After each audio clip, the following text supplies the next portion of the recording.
Hey, fellow explorers, this is Matthew Gray, and on the latest episode of 50 Tastes of Gray, I have the absolute pleasure of chatting with the incredible Jocelyn Wolters, one of the two brilliant minds behind the Wolters World YouTube channel that has over 1 million subscribers. Imagine meeting a favorite friend and an amazing travel guru for the very first time, and that's exactly what it felt like to be with Jocelyn.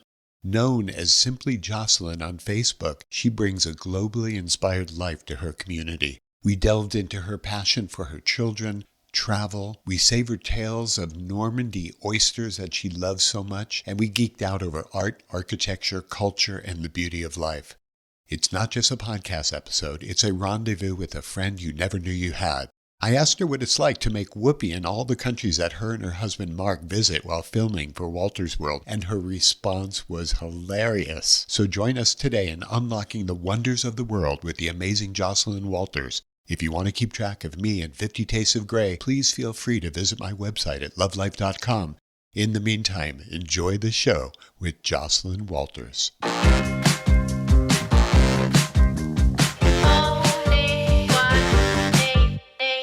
Well, Jocelyn, at long last, thank you so much for joining me on 50 Tastes of Gray. How are you doing? I'm well. Thanks for having me. Oh, you're very welcome. I wanted to ask you, what have you eaten today? I had an egg sandwich. It's just 2 eggs, and I put like some cilantro and some cheese and some hot sauce between 2 eggs.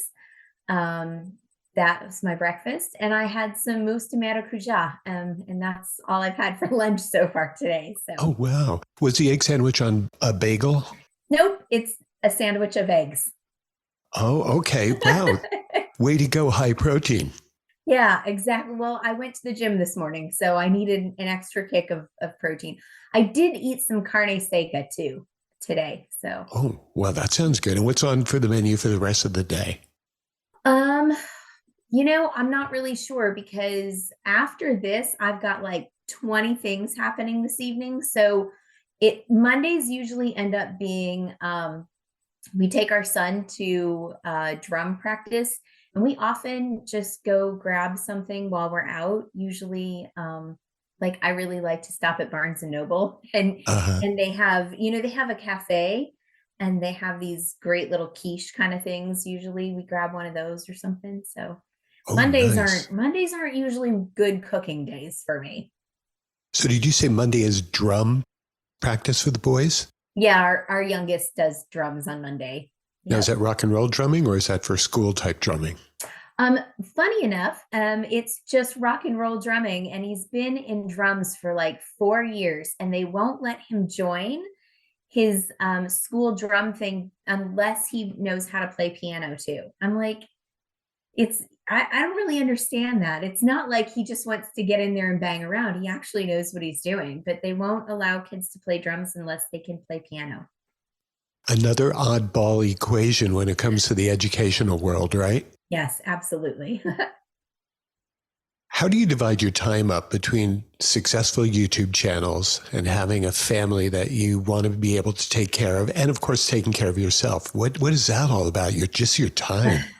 Mark and I often during the school year take turns traveling. Sometimes we do take trips together, and grandparents come and stay, or things like that. But generally speaking, we take turns so that somebody's always with the kids. Mm-hmm. And I don't know, it's definitely juggling. I mean, we try to plan our trips out ahead. We look at the school schedule and things like that. As soon as we get a school calendar, we're already marking it up, trying to figure out where our stuff is. So Yeah. um it's tough when you travel. We try not to take real long trips during the school year, and we do definitely travel during school vacations and just drag the kids along. How has your YouTube channel, which really does revolve around travel a lot and food and so on, which we'll talk about later, how has that been affected by the kids growing up during this past, let's say, decade or so? Well, in the beginning, they loved it and they participated and they thought it was great fun. And that, especially with our now 16-year-old, that kind of fell by the wayside. it's not cool, right? Like he doesn't want Right. people to know who we are or what we do as far as the YouTube stuff goes.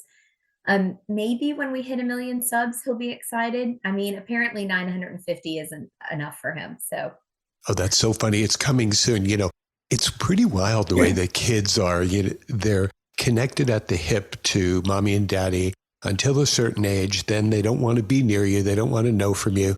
And then we yeah. all finally realize that mom and dad were right. Yes, they'll find it eventually. We just sit Yeah. back and wait for it. So how do you plan your trips knowing that, he's not really into it, the young one is, and how do you really go ahead and do that? So we're just careful about, I mean, we take a lot of B-roll as we walk around. Mark will just have the camera up and or a phone or whatever, and things that interest us, right? Or things that people need to know about. And so we get a lot of B-roll. We try to make sure that he's just not in them. I mean, we respect his wishes. Occasionally he'll pop in like in the background or something like that. But generally we just try to respect his wishes and not have him in that. We don't put like on our Instagram and stuff where our kids are, Liam's in there occasionally, but our eldest is just not. I just, try to respect that for him. Yeah, and Mark does a lot of his big filming, like when he's ready to like do the big, like the don'ts of Paris or whatever, he gets up and goes in the morning, partially because the city's quieter, there's less stuff going on, and he can really just plunk the camera down and do a whole bunch all at once. And so he does that in the morning while the kids and I take our time getting ready. And, because our trips aren't exactly like a normal person's vacation, because well, one, we travel. We're not just there to relax. We're never there to relax.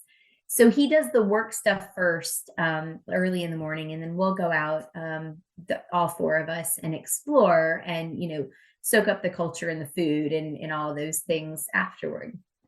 When it comes to the food that's all over the world, I guess you've been to maybe about 100 countries by now? No, I'm not. Mark's a lot closer to that number than I am. Uh-huh, um, uh-huh. I think I'm somewhere in the 60s. I'm not really sure. I have to always kind of check.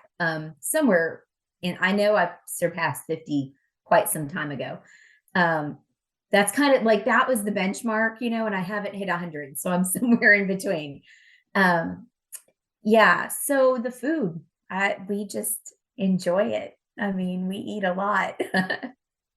How could you not? You must Mhm. be really able to discern different flavors and tastes and textures and aroma and color and all that. If you were to take the best few countries that you can think of, where would you say that your food specialties are? Um, for what I like or what I like to cook?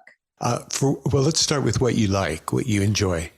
Probably Greece, France, Italy.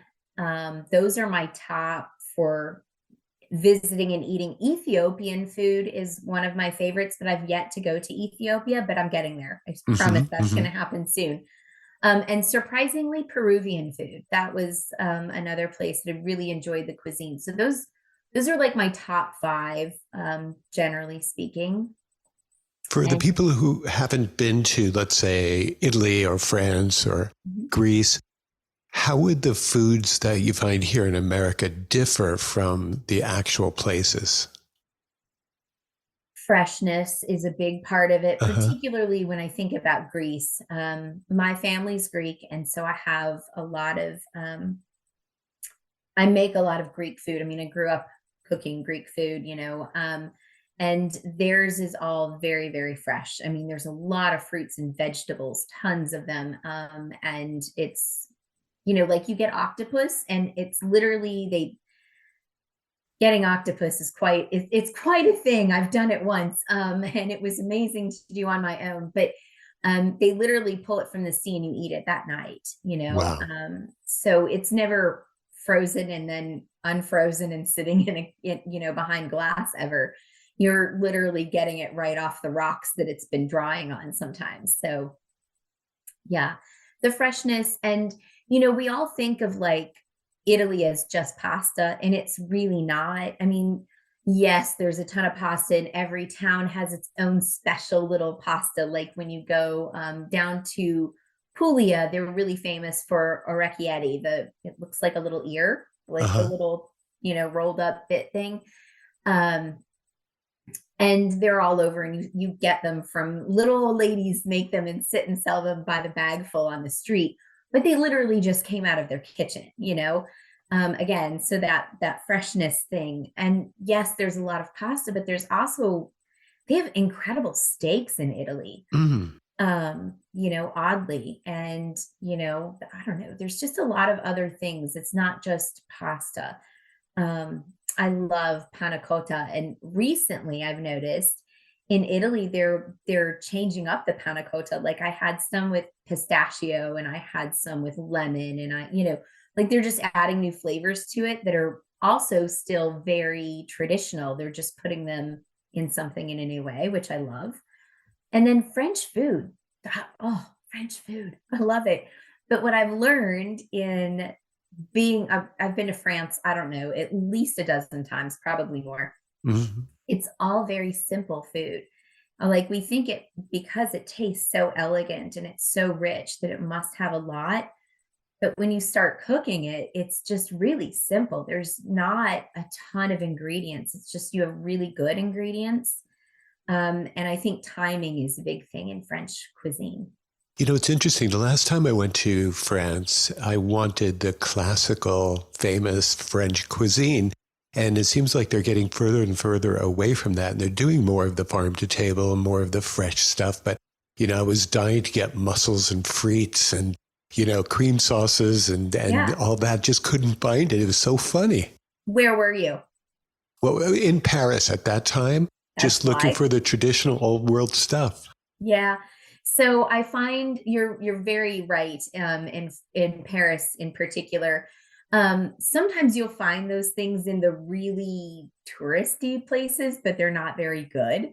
But I find that, like, when you get off the beaten path a little bit, you'll find those things, like Normandy. Oh my gosh, I love oysters from Normandy. I think they are my favorite in the entire world.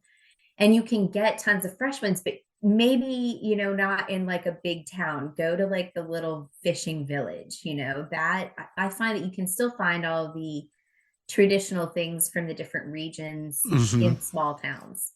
So when you're in Normandy eating oysters, how are you eating them? Are you eating them raw? Or are you eating them cooked, or just whichever way they come? Oh, raw. I Oh, mean, okay. I would never, I will eat fried oysters or Rockefeller or whatever, I'm fine with all of that.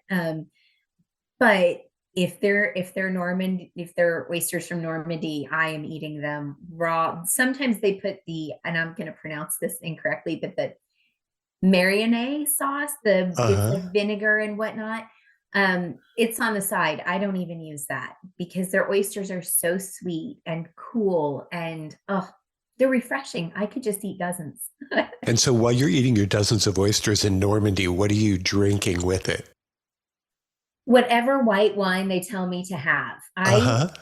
I am very okay with, especially in those wine producing countries, just to say, what do you recommend? And often it's not even something big and fancy and expensive. It's just, their house white, because they they keep that as their house white because it goes with their main food, right? So So do people ever suggest champagne or something to go with the oysters, or is it usually just a white wine for the most part? it's usually just a white wine. I don't Uh-huh. know that I have had champagne with oysters, but I don't think I've ever had that in Normandy. I did have that actually in January. I went to Paris with a friend of mine. Um, and I asked, and they gave me champagne, and I couldn't even tell you what kind it was or anything. It was just what they told me went well.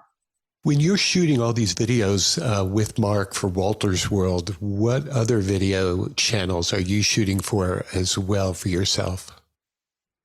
We do Walter's World Eats. I make Mark do most of the face stuff because I get real uncomfortable in front of a camera. Like, I'm okay with this because I'm talking to you, but when I'm Yeah. standing, in Parc Monceau and in Paris, and I'm standing there talking to a camera, I feel like a buffoon. I don't, I'm not comfortable. I'm getting better, but I like to do those things like inside where I Right. don't have, random people. I'm not comfortable with people like standing there staring at me. Mark's a showman. He should be on stage. He can do that. I'm not very good at it. I know most of us regular humans are kind of self-conscious. We don't want people off camera looking at us while we're doing Yeah. our thing, right? Yeah, it's very uncomfortable for me. So Besides Walter's World and Walter's World Eats, mhm. is there another primary channel that you're doing now? No, I am trying to make like short videos for our shorts channel, Hmm. and also for my Instagram. Just like, when I went to France and then also we went to Italy, my friend and I in January, and I did a bunch like why you should travel with your kids. So I just took my top 10 things, turned my phone on myself, and just talked about those things. So like why you should travel with your kids, the don'ts of traveling with kids, like, you don't forget to take time off and take them to the park to play. Those kind of like little tidbits. I was talking to Mark. He was on this show recently, Mhm. and I was talking to him a little bit about the marketing aspects of putting together your headlines and your thumbnails and so on like that. And Mhm. I asked him about the way he entitles, or the way that the two of you entitled the Walter's World thumbnails. It would be the don'ts of so and so or such, or what to watch for, the scams of this city or that city. And it seems quite ingenious in a way. Do you guys collaborate on all of that? He always asks me to come in and look at the thumbnails. I'm like, you have too much stuff on here. I can't read it, So I think I do more with like the visual and creative stuff. I went to art school, so Hmm. that's in the back of my head. And Mark went to business school. He has a PhD in business, and my degree is in architectural history and historic preservation. So BFA is like my brain works differently than his. So we collaborate on like different ends of it, I guess. Right. So one of you is the right brain, one of you is the left brain, Very and much. together you make a big brain. I hope so. Jocelyn, how has your feminine input and wife like input helped the channel? Because I'm sure that you're always, like I mentioned a moment ago, probably collaborating on a lot of different elements of the finished product. So, how do you think you've changed the overall quality? Well, I think that generally speaking, not always, but generally speaking, men and women look at the world very differently. Um, and as a woman, maybe sometimes I'm a little jaded about things like safety and being taken advantage of, because, the world's been ruled by the patriarchy for a really long time. And so Right. I come at it from maybe a little bit different perspective. And not that Mark isn't like paying attention to those things or trying to think about them. He just, I mean, he's a man and he doesn't experience things. We all experience things differently, right? So I Hmm. try to, I'm like, well, you see it this way, but I see this. And he's like, oh, wow, I get that. I never would have thought of that. It's just, it's okay that we're different.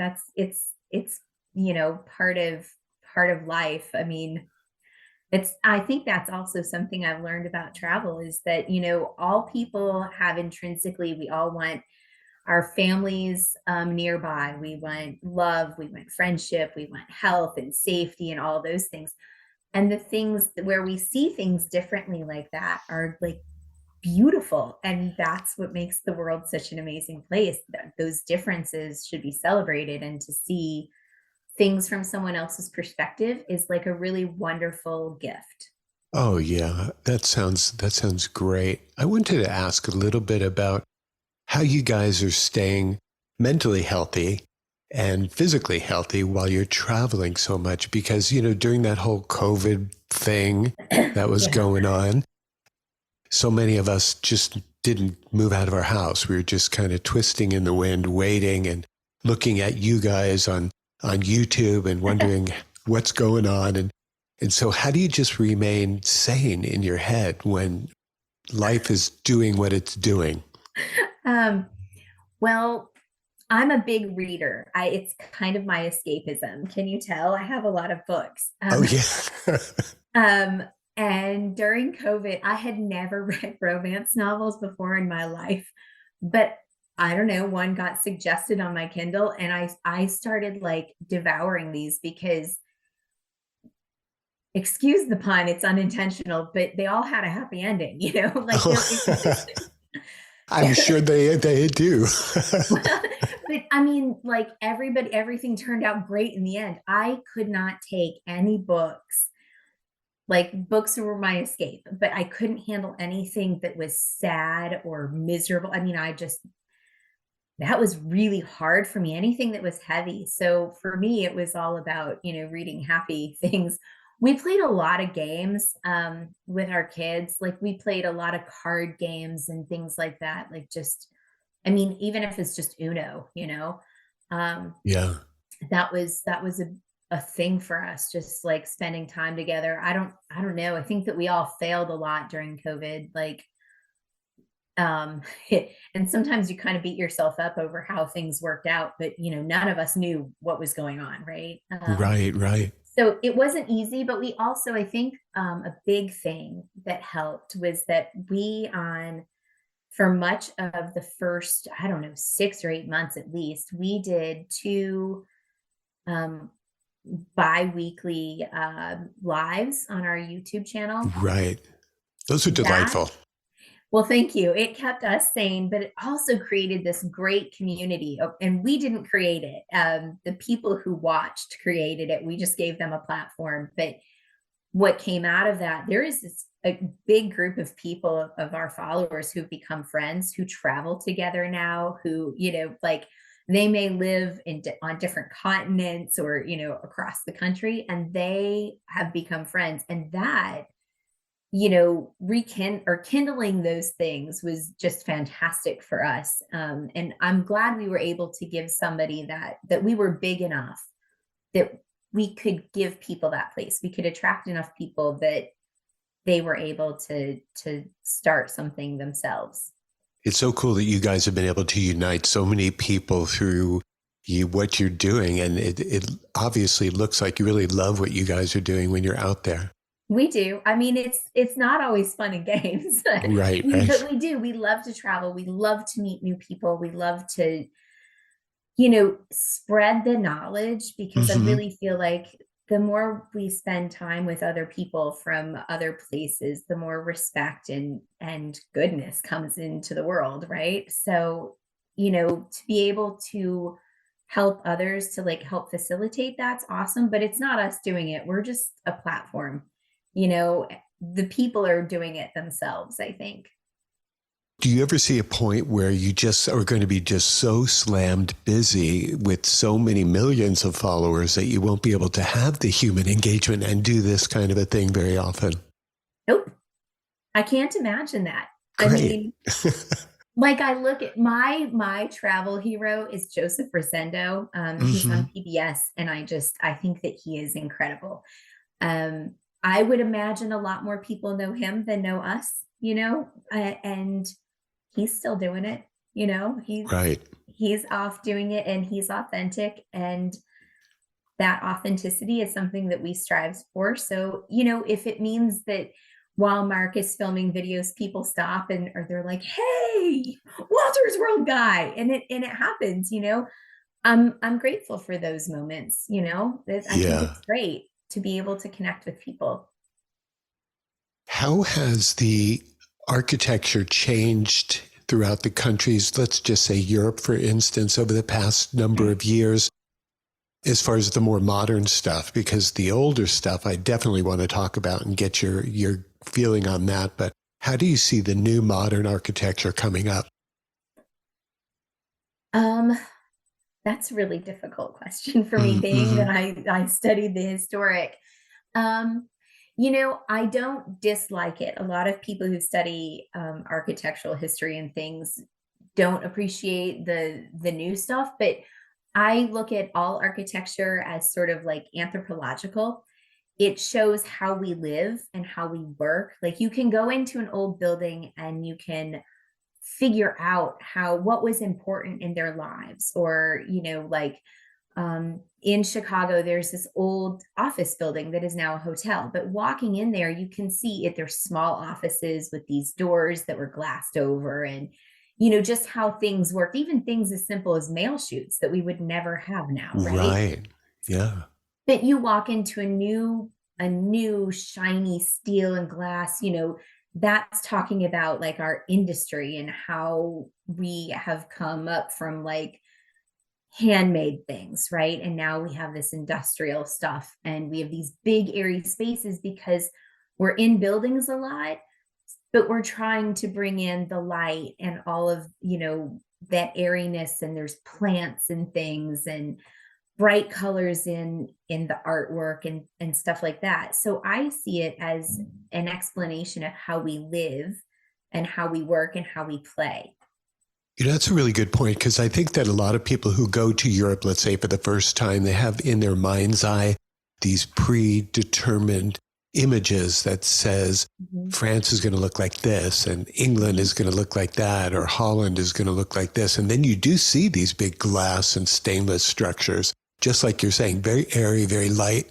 And it is completely different from the old charm of the old world, right? It is. And as long as we keep some of that old world charm, I'm cool with it. Don't tear down the old stuff. Right. The greenest building ever built is one that's already been built. So that's an important thing to me. That's a good reason to keep things and to rehab them rather than tear them down, put all of that into a landfill and then build something new. But I'm not against building new things, even right next to something that's old. Like,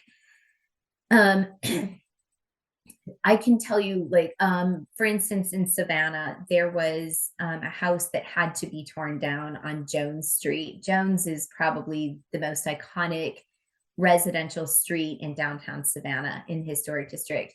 And this house on a corner had to be torn down because it was just, there was no fixing it. And this was quite some time ago that this happened. Then the people that built there built a very modern house. But, and I love that it was modern. They're not trying to mimic the old, they're not trying to fake it, but they built it in the same proportion as the older homes. So although it was very like mid-century, very plain and austere, the colors, the perforations, like the door and the windows and things matched what was going on around it, but with a very different look. I like the juxtaposition. I think that it's a beautiful thing, but I think that in historic settings, we should try to do things like that, where we're not like dwarfing the old thing, like a lot of buildings, it would be silly to build a skyscraper next to that, like all the buildings are like maybe 3 stories. You don't want a 7-story building next to that. That would look out of place and it would detract from the overall, right? A couple moments ago, you were mentioning the greenest building in the world. Which one is that? Is that in Singapore? No, the greenest building is one that's already been built. Uh-huh. It's just anyone.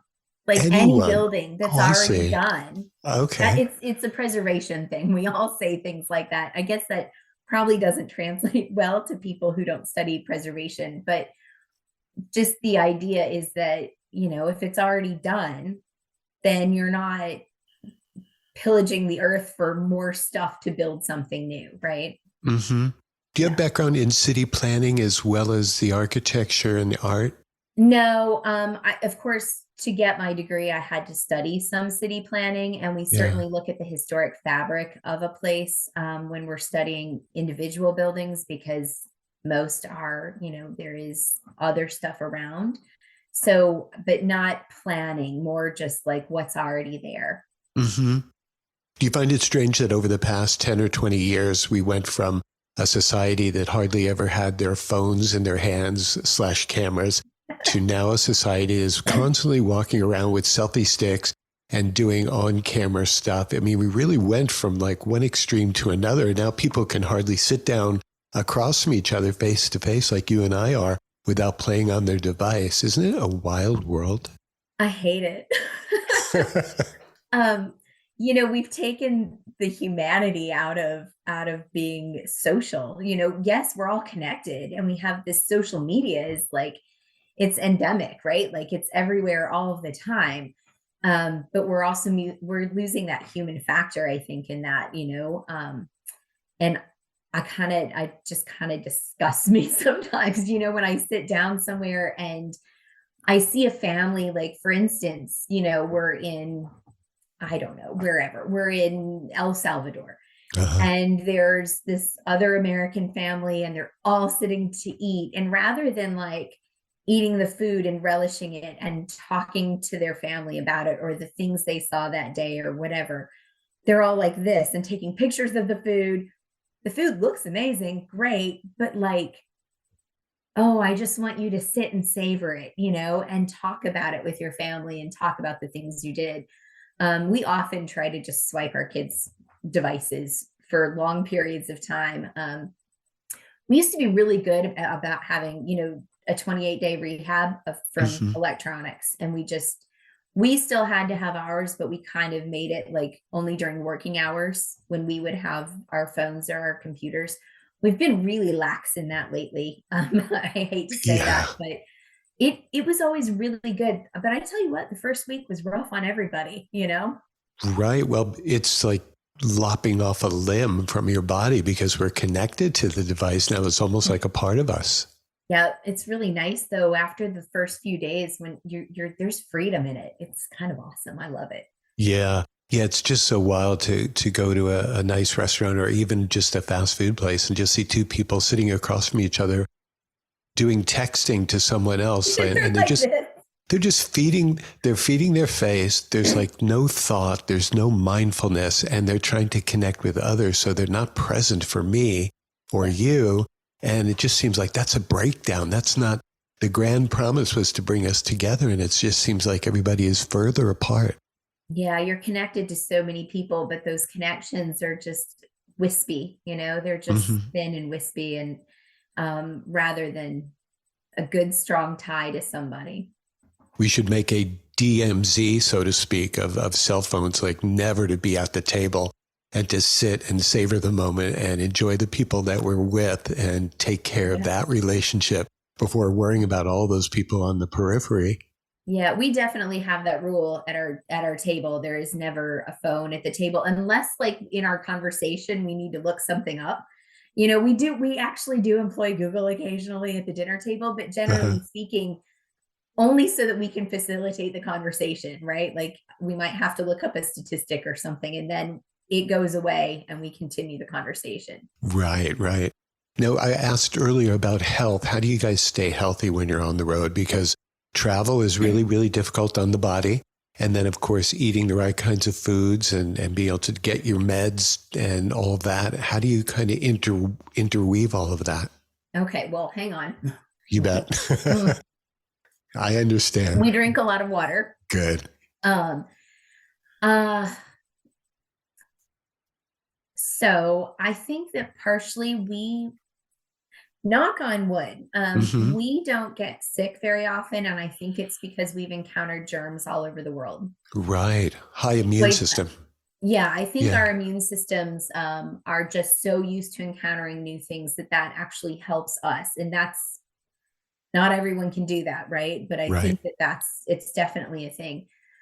I when we get on a plane, I wipe the tray table and the armrests. That's like one of the first things I do. And I even wipe the little thing on the seatbelt, like Oh, yeah. whatever you have to touch, the screen, I just real quick with an antibacterial wipe, washing your hands. And sometimes you're not able to. So I do have like hand sanitizer. So I firmly believe that washing your hands is probably the best thing. My mother is a nurse, and one of her specialties was infection control. Oh, So I grew up in a house where washing your hands was constant, and I think that we do that a lot.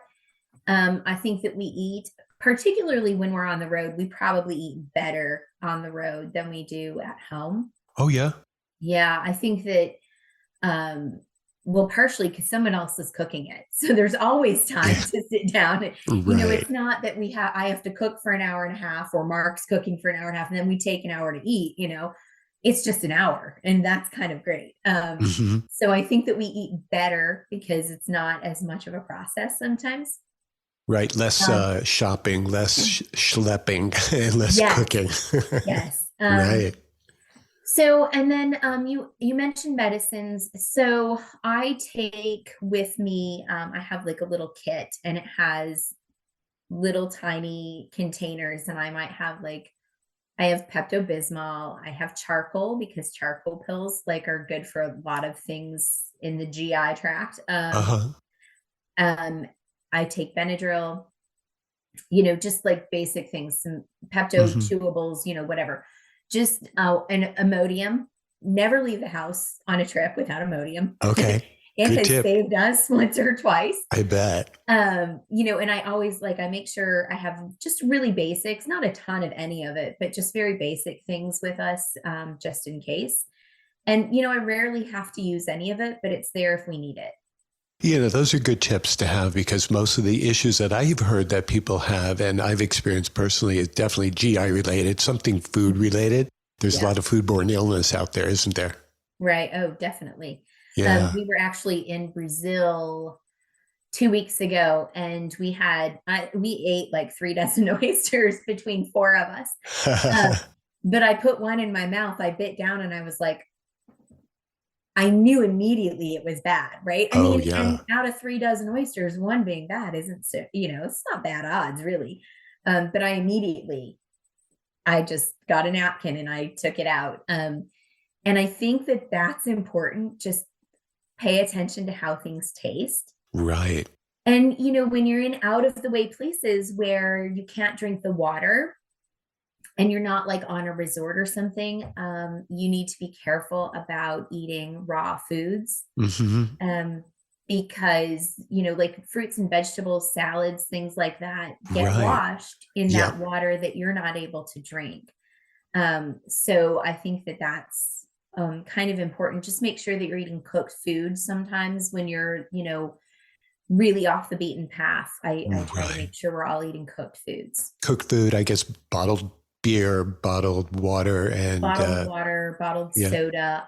I do have this little pen that cleans water should we Oh, need it. yeah.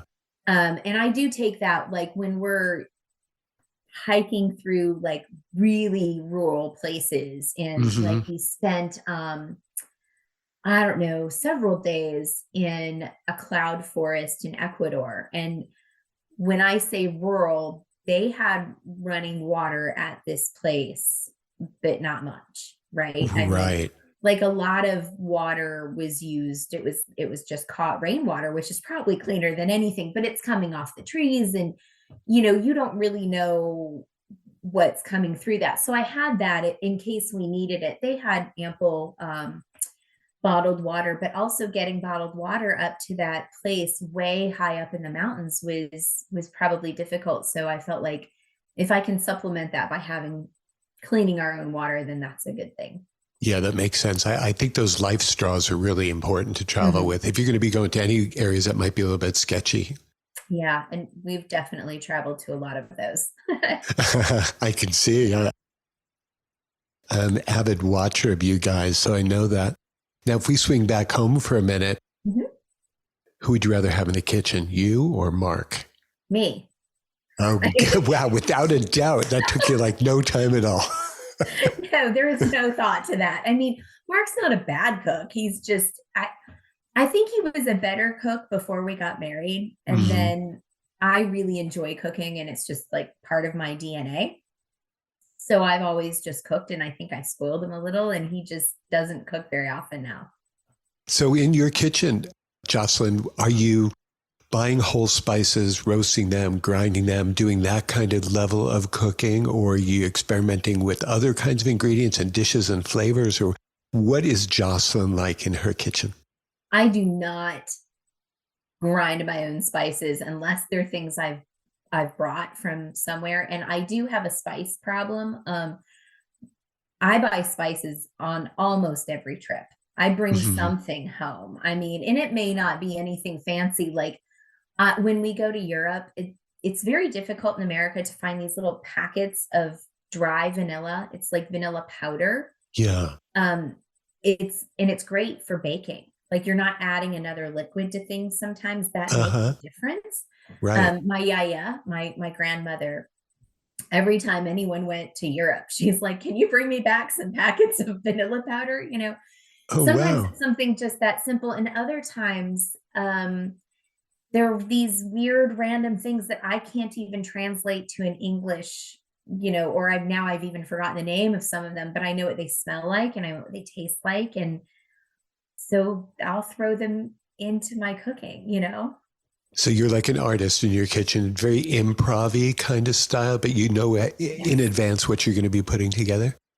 Usually, I mean, sometimes it's completely fly by the seat of your pants, but Uh-huh. I find that your nose leads you the right direction, right? And I'm constantly tasting things like when I'm making sauces or whatever. I might go through 50 spoons in a dinner, if I'm being really reckless in there and just, playing. And Mark's a good taster. I'm constantly like, here, what does this need? Does it need more salt? Should I put some lemon in that? Oh, that is And so much fun. I can look into my kitchen. I have cookbooks from all over the world. Oh, Um, wow. that's something that it's sometimes really hard to find them in English. When we were in Brazil, Mark's Brazilian dad gave me um, his wife just passed away during COVID, and he gave me her favorite cookbook, which brought me sort of to tears. And it's an Yeah. amazing cookbook. It's all in Portuguese, which I know enough of to usually get by, but occasionally there are things in there that I still have to use translate. Foods are sometimes a difficult translation. So, you know, just Google Translate and a great cookbook from somewhere is a fun way to get going in the kitchen, I think. So you just touched on something that is very interesting to me, and probably a lot of other people are those of you who are polyglots who speak several languages. So how many do you speak? Oh Lord, I am not a polyglot. Mark certainly is. Uh-huh. Mark speaks quite well, and he picks things up. It's just his God-given gift. We all got something, and that's his. Um, I I can be a very polite tourist in several languages. I can, at the very least, I can go in somewhere in France and say, "Je ne parle pas français, je suis idiot." I don't speak French. I'm an idiot. Very And then impressive. it makes people laugh, and they're Yeah. like, "Okay, how can I help you?" Um, but just we all try to get at least the basics of please and thank you, those things, and then basic verbs and Hmm. nouns. And once you get that fairly well for like Portuguese, it's easy to jump off and figure those out in Italian or Spanish. Like I understand a lot of Spanish, but I think it's because we lived in Portugal, and Oh, right. it's similar enough that I can deduce what it is. I also thank the nuns because when I was a kid, we were taught Latin and Greek roots. I went to Catholic school. So I learned those things and it's paying off now. So Right. It's giving you a little bit of a foundation to be able to jump around and understand language a little bit better. yeah, it's very helpful. And then I have Mark who, speaks a lot. Yeah. Yeah, I Yeah, noticed that. He definitely has a feel for language, doesn't he? he does. It's definitely a gift. Jocelyn, without getting too cheeky, from a romantic point of view, isn't it kind of cool to say, yeah, we did it in 80 countries? Yeah, it is. I thought you'd say that. We laugh about that sometimes, Uh-huh. like, yeah, that's all I have to say about Right. that. Like we gotta revisit such and such a city because we Yeah, didn't I consummate. mean, the kids were up and sick all night that night, so maybe we need to get back there, That's funny. That is so funny. I was meaning to ask you that. I didn't know the right way to put it. All right, you did. Oh gosh. Tell everybody where we can get a hold of you, where we can watch you and Mark and watch anything that you're doing as far as your social. So my social, I'm really just on Instagram at Jocelyn Wolters World. And then I also have Simply Jocelyn on Facebook. And that sort of started from the food stuff, like the Wolters World Eats things. Generally speaking, I'm just uploading a lot of stuff like I do on Instagram. It's just another, vehicle because some people don't like different platforms. Mm-hmm. And then, of course, we're at Wolters World on YouTube. Actually, all the social media has Wolters World. And then we have Wolters World Eats and Wolters World Shorts if you're like into the quickies. And I know a lot of people Speaking of romance. Yes, no pun intended, but there it is. Right. So the shorts, the quickies are, a lot of people don't expect that from us. They like our long 15-minute videos, like, 10 things to look at country X, right? Well, we're just going to break those 10 things up into individual things and put them on the shorts channel. Just to make it easier for people. And then Mark also has Professor Wolters, which is, his business side of things. And right. If you want to learn about marketing, but also about how to YouTube, like how to do social media marketing and all that kind of stuff, that's there. So wow. What's your favorite season? My favorite season is summer. I do really like spring is a very close second. Like they're neck and neck, but I'll say summer first. Huh. Have you ever been able to use super glue more than one time from the same jar or bottle? Yeah. So tell me how you do that. There's this thing and it had had a built-in wiper and it was from, I think it was Gorilla Glue that I got. And it has a built-in wiper thing. And that's what I used to glue the felt on the bottom of the chairs. You have to have those little whatever, and they never stay on. So I super glue them on, but it had like a wipey thing. Very valuable stuff. You see, you can learn from these podcasts. Absolutely. For what in life do you feel most thankful? My family. I mean, and not just my husband and my kids. I mean, my nuclear family is first, but my parents and Mark's parents and my sisters, like they've made me who I am. Wow. What's one of your favorite cheat treats? Oh, Reese's peanut butter eggs. Oh, are those only available around Easter? Yeah, and Mark buys me enough of them, like toward the end, like right about now, he'll start stockpiling them and I'll have them until about September, October. I just I ration them, but I eat those pretty much all year. Isn't it amazing just how magical the combination of peanut butter and chocolate is? And it has been forever. Candy bars with those ingredients always seem to do the best. Nutty bars would be my second thing too. Oh, okay. And I think they changed their name. They used to be Nutty Buddies, maybe, the little Debbie snacks. Oh, yeah. Have you ever tried the Trader Joe's dark chocolate peanut butter cups? No, I haven't. Oh my gosh. Do you have a Trader Joe's anywhere nearby? It's about 2 hours away. Okay, well, next time you're near one, pick those up. Those are pretty fantastic. I'll let you know how they are. Yeah, good. Okay, and what did you say was for dinner tonight? I don't know. I mean, it's probably going to be a little bit of a fend for yourself night. I was looking, so it's Lent and oh yeah, that means you have to give up all the things you like. It doesn't make sense to me. Well, we're supposed to be taking up our cross. That's what that's about. Oh, okay. As a Greek Orthodox, I'm not supposed to be eating meat, and I kind of goofed today because I got that carne seca. It wasn't like carne seca like a meal. It was like beef jerky. Mm-hmm. And I got some because I was at the hardware store and it was right there. And I had just been to the gym. So I'm just sitting there and I'm eating it and I'm like, oh, this is meat. So I'm having this feeling that I'm probably just going to eat some of these really great corn noodles that I get that are Italian. And it's just going to be noodles and like maybe some oil on them and some spices. Wow. So it's noodle made from corn flour? Yeah. They're really good. La Veneziane. It's a really great brand and they have all different kinds. So not like everything, but I can get like capellini and spaghetti and fettuccine and elbows. There's just a lot. So they're great. Yeah. So between sweet or savory or spicy, could you identify which of those three you'd like most? Savory. Oh, yeah? Yeah. I'm definitely a savory kind of chick. Okay. Very good. Well, on that, Jocelyn Wolters, I want to thank you so much for joining me on 50 Tastes of Grey. I'd love to do it again soon. Well, it was great. Thank you for having me. What's your next destination before we say aloha? Oh, I don't even know.